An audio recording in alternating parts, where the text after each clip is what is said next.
APOE Complexium, a symbol of peace, progress, and prosperity. Episode 6.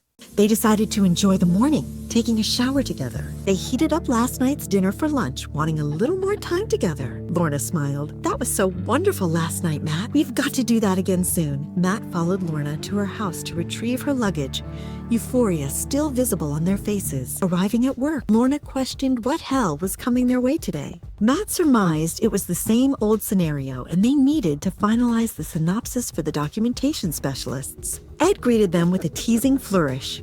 Well, should I talk about sleepyheads, lovebirds, or just plain goof-offs? Lorna, unapologetic, replied. Matt and I had a great time, reinforcing their new romantic status. Ed diagnosed himself with frustration rather than burnout, and they got back to the synopsis. They meticulously reviewed the document, deciding to focus on cutting the philosophical rhetoric from point 15 onward.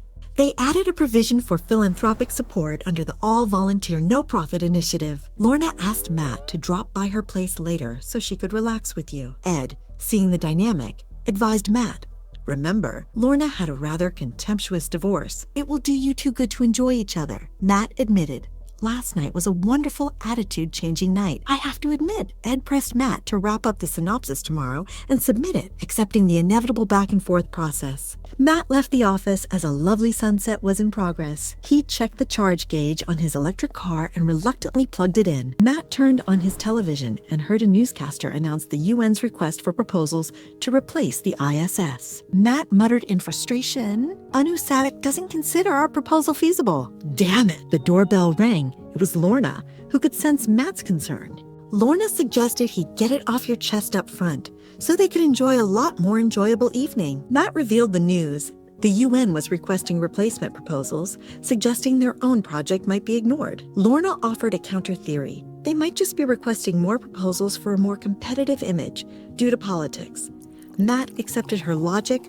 Oh, well, I think that's off my chest. Lorna had a giddy grin. Well, that means Mistress Ruby can continue where she left off last night. Lorna suggested a weekend getaway, a bed and breakfast on the beach in San Diego. Matt agreed that if they finished the synopsis tomorrow, it might free up the weekend. Lorna insisted she would handle the flight reservations. They began making out, and Matt decided it was time for Mistress Ruby to entertain me in the boudoir. The next day, they both took a shower and got ready for work. Matt drove them to work, Lorna urging him, don't start with the work already.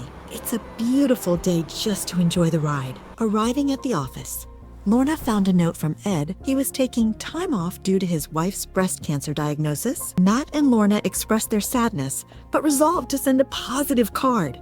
They worked all day and finished the synopsis, emailing it back to the documentation specialists and their acquaintances. Lorna suggested taking the day off and cruising around, as they couldn't do much more until the editing came back. Matt, grin returned, agreed. Now that you mention it, that seems like a great idea. Whoosh. From the world of M. Kane. Stay tuned for next episodes. Make sure to like this video, subscribe the channel, and hit the bell icon for more updates.